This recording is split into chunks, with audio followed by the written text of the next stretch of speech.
Hello, Enrique. Hello, Peter. Good Good morning morning. again. Nice to see you again. Nice to see you. Welcome to our fourth edition of the web BIM BIM Cafe. Oh, Cafe. I don't even just remember the name anymore. So this is BIM Cafe, right? And thanks for joining us, guys. I can see people coming, so thank you very much for joining. We would like just to cover the other topic about BIM. We have the couple of questions coming about the different actors in BIM and different way how we were just playing. So let's just hit directly to the content of the meeting today, Enrique. Yep. So, welcome everyone again to this fourth episode. I hope everyone is joining us since the beginning. If not, there will be time to catch up because the videos are uploaded on LinkedIn, so you can review whenever you want. And today, as Peter said, we are going to take a look on who are the actors on this play role of BIM. Okay, let's take a look of the people involved, how they can get the benefit from BIM, or people who work on the technical projects inside the construction industry. Right. So we will try just to go again through some of the reflections in terms of the what has been, but I think most of the stuff we will spend in terms of the actors because that's Mhm. one of the questions which the people ask in this all of the cycle of Mhm. the building information modeling is the if do they have the role there, right? So just the Yeah. architect there. So this is we will try to concentrate today more and I will be asking again the questions which potentially will just Mhm. disturb you. So sorry for that, Enrique.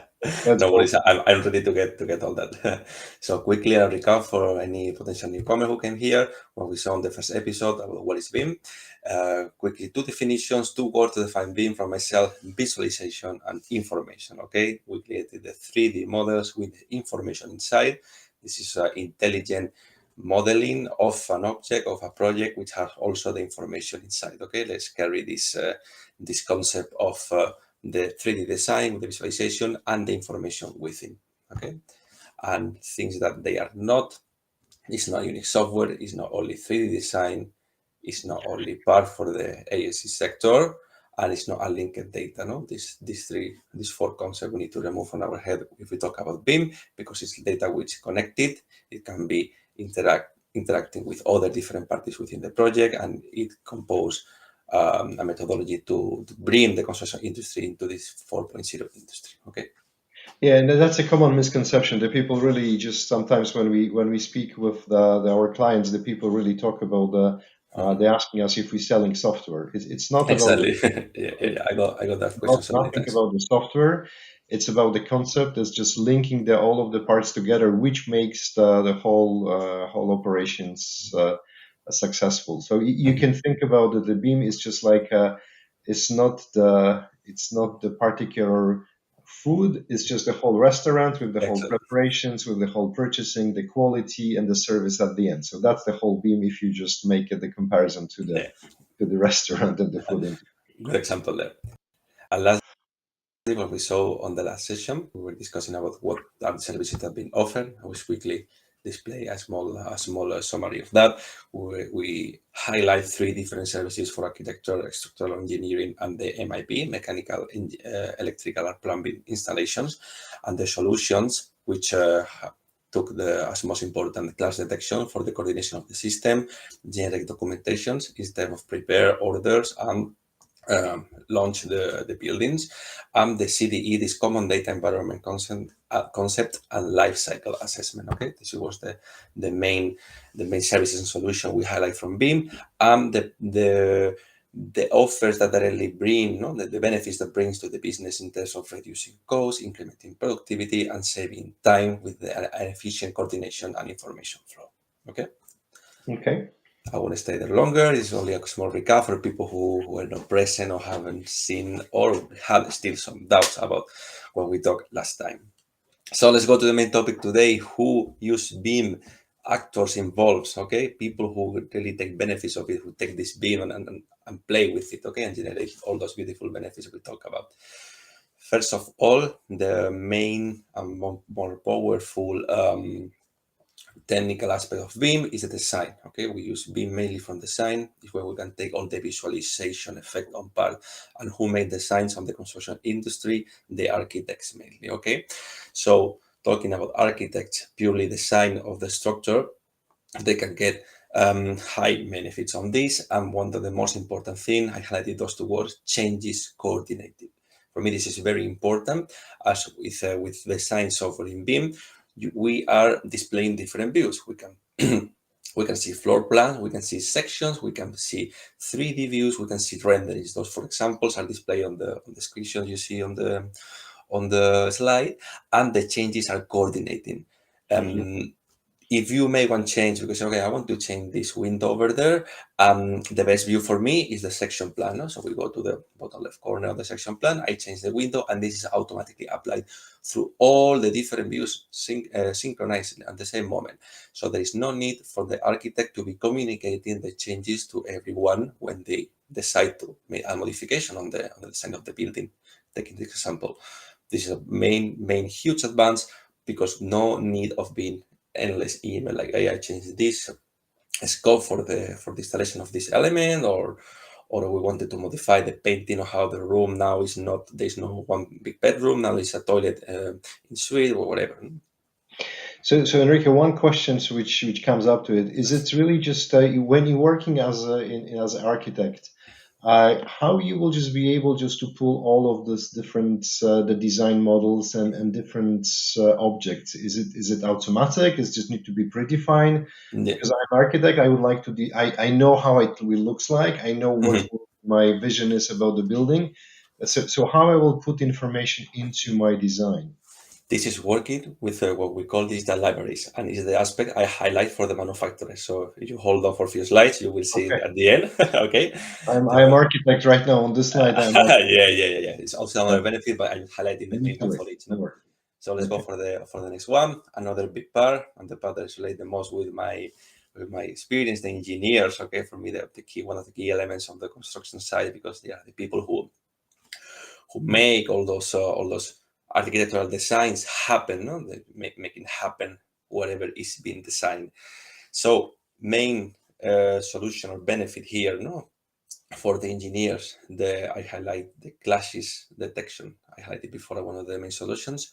We are putting into the common ground all the different designs from architects, from the mechanical team who's running the HVAC, all the electrical system, electrical network, all the plumbing pipes structure all around the business or the building, and all this is very likely they will clash. They won't really merge perfectly and smoothly on site. So it's a very big solution that being offered to those engineers and Mhm. builders who are on site to avoid those mistakes which causes delays and increase on the project. Okay, we can prefabricate accurate systems, network, or elements on with a proper design, of course, with the help of the architects, and put it inside without having any clashes.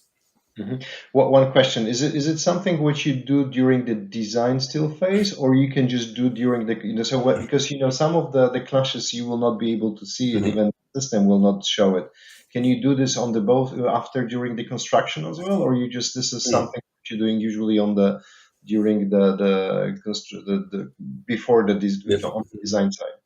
So ideally, a big project depends on the size. Okay, but let's take an example of a big project where several parties are involved. We are talking, and this is an interesting topic. I will discuss in further session. What is the BIM coordinated model? Okay, so this CDE combo, the common data environment, we This is can. the second time what you sent me to something else. Come on. We come to no, I'm answering to your question right now.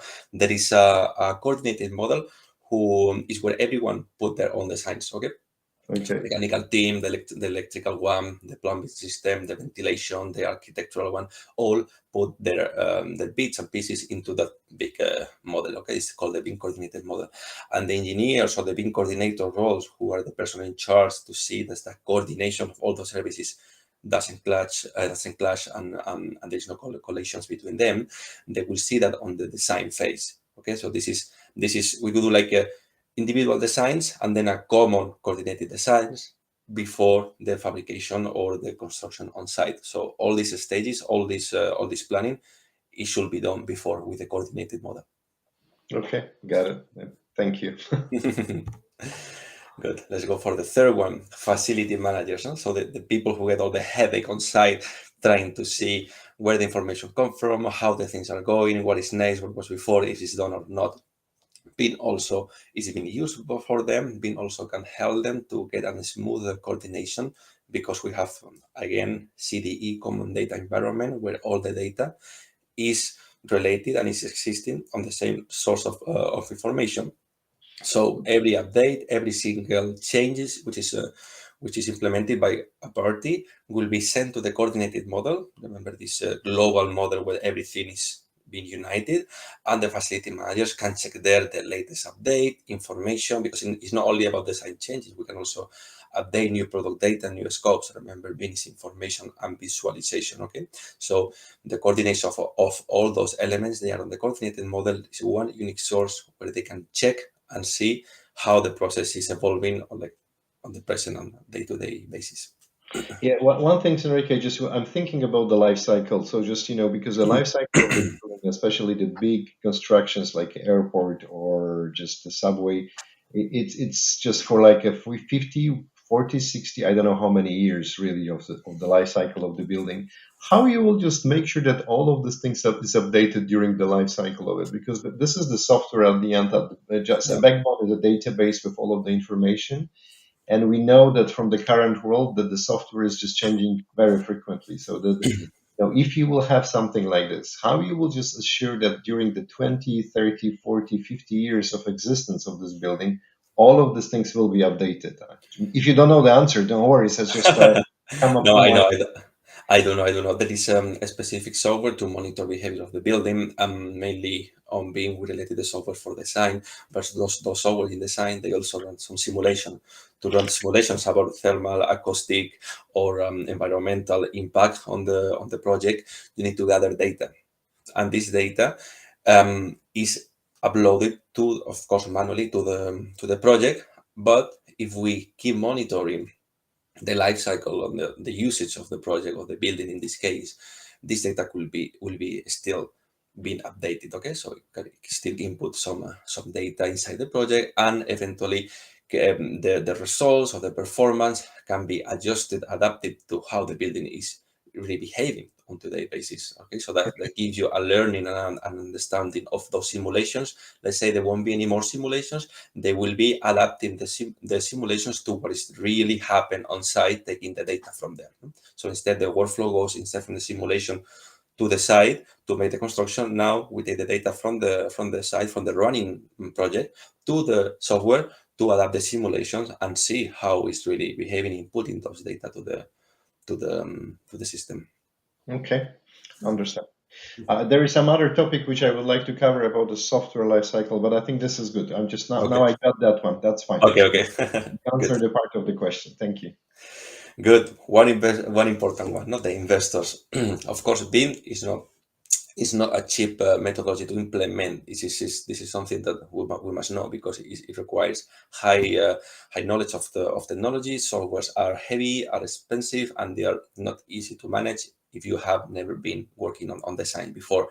So you need training for people. You need modern equipment or acceptable equipment, and probably some upgrades within your staff and hardware and software. So seeing how much money will you spend on this is, of course, a key point under your decision to move towards being or not. Some reports I pick it up on the slide. You can see how investors see a return on investment or not when they decide to put projects on BIM. On this Mhm. example, I took it from the Smart report. You can see on the source, it's been nearly 20% of people who report a negative return on investment. Okay, the part almost 50 and 32%, 42% return on the positive or even high return on investment. So I will say that it's a guarantee that the BIM is a methodology that works. Okay, it reduces the risk and it's a long-term shot. We are training ourselves not for one project. We are going steps up as a company or as people on a skill level to keep progressing on this. So the investment you do to move into BIM is not for one specific project. It's not for one specific period. It's something that you do for good. No, it's like applying. Let's think about the 80s when company needs to apply servers to run emails addresses or domains for the website. It's something that you do once and you keep updating and upgrading to perform on today's level of the internet thing or the industry 4.0. So this is BIM is a big step we need to climb, but when we climb, we just need to perform, and of course the investment is high, but you can see the results. They are guaranteed. That is a positive one, and you will be part of the industry 4.0. Yeah, I think you're right. It's just I see also just some other aspects. So right, investors, I think that's the one part, one dimension of the decision making model and reducing the risk. But of course, with the construction environment, construction industry, there are so many different factors as well, including the location, the economy situation, etc. So I think this is the one part which is important, but it's really linked to the building itself, construction itself. So just we cannot forget about the others. But Yeah, I yeah, think completely, completely. it makes sense. I got it. Perfect. And now we see the last part, the part I promise you will come now. What about the manufacturers? Okay, this is the people who are make key part of the construction industry. So for them, how they can use BIM and why they will use BIM is to provide all the information within the products. So we are providing BIM objects, which are, remember, visualization and information, 3D objects with information inside. Let's think about a digital library, a virtual catalog of your products, but ready to go, because the user, the architects, the engineers will download those products, will apply to their projects, and they don't need to do anything else. They don't need to be asking you for the density, for the thermal resistivity, for what is the composition of this material. Is this texture, the color, is this actually this gray, or is more light? Or everything will be in the model. So providing a good information, an interesting and fulfilled BIM object is a key for them to create leads and engagement of their users after the downloads. Okay, Mhm. good. That was clear. I got it. I understood Yeah, yeah. it. And this is the library. As I told Yeah. you, this is how we work the main BIM model. So the user, architects, engineer, whoever is using the BIM design software, they can browse around internet, around the manufacturing websites, and download what is called in Revit families or another software models or elements. Where you can download the pre-created small pieces of your Lego to build your house, let's say, okay? And all those pieces, this is not only the visual and nice tube or window or wall, the properties, they are also inside. So it's up to you. They are delivering the whole information in one pack, and it's up to you to maximize the visual and data aspects of it. Okay, I understand. So just in fact, this is what you're showing is a little bit simplistic view, right? Because that's only show the images, but Yeah. Mhm. behind each image you have all of the characteristic of all of the aspects of Mhm. the material, including all of the footprints, the carbon footprints, Mhm. Exactly. technical specifications, dimensions, everything which I can just use to my Yeah. building my object. Let's say to our viewers that imagine that behind or inside every single object we display now on the screen, there is thousands of PDFs, Excel sheets, everything integrated. No, so the software, the software you use for the design of the simulation, they will take all that data, analyze it, because it's in a computerized way. This is standardized sectors. There is no way you can provide the density in different forms or in different location. Everything is in one. If this parameter is called density, the software will analyze it and take it and understand it as density, so you can have the, let's say, the peace of mind of a standardized technical data sheet or definition of performance for all your products, interoperable by every single software or user. Okay, very good. Thank you. Perfect. So that was main actors I highlight for the construction industry on the technical side. Okay, and as quickly summary about them, what we got from all those people who use BIM and so on. As a highlight, the communication for the architects. Remember, changing the updates, planning and coordination for the facility managers, investor, with a bigger efficiency and having the warranty that the system works. And also something I didn't mention is true, that we are providing more accurate timelines and budgets with BIM. And this is also very important for the investors and everyone, also facility managers, because all the work is shifted on the design phase, all the coordination is shifted before to go and actually do the physical construction of the project or the building or whatever it is.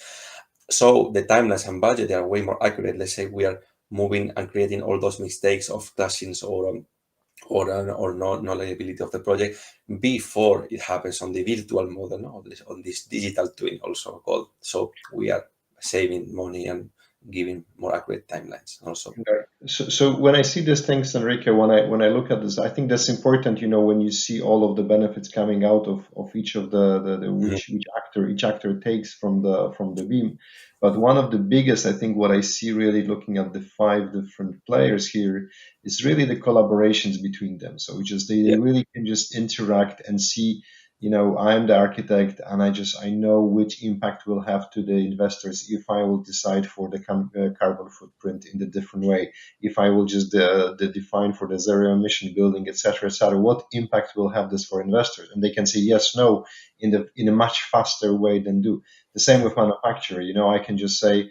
I can prepare if I have a big construction, big environment. I can tune my production line to make sure that I can be fast. It can be my technical specification can be better for your particular design. Again, this is for the big corporations like again the subway or something, Yeah. which you potentially can have something prepared for this. So I think the collaboration is also very important aspects of this. Let's think about it. We are virtually sitting all in the same room, and we don't get out of the room to do the work until everything is coordinated.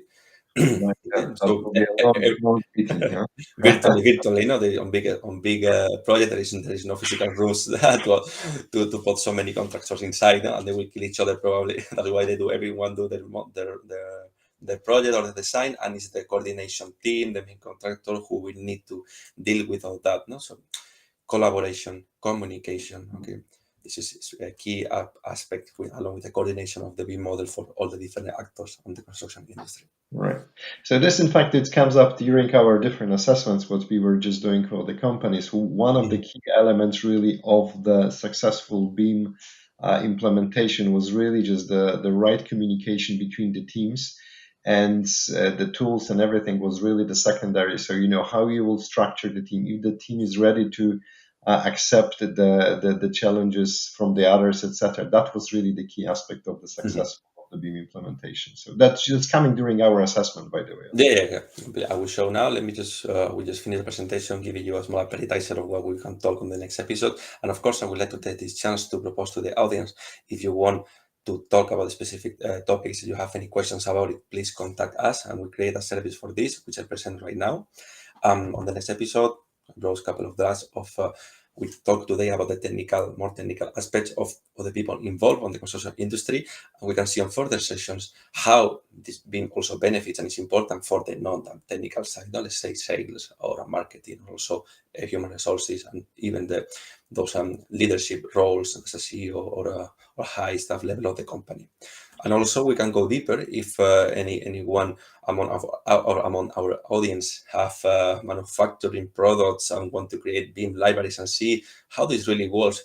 We can show example of some third parties in BIM libraries who run the projects and other ones too, how the visibility is being increased and how they have a higher presence on the market providing these BIM objects.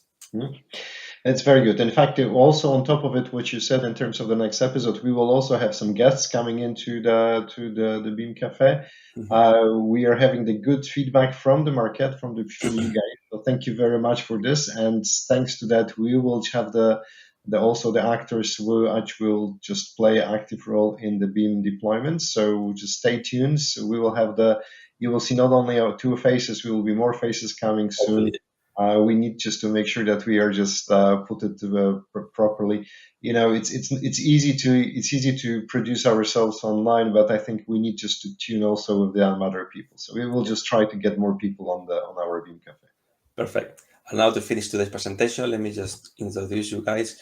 As I say, also the working calendar.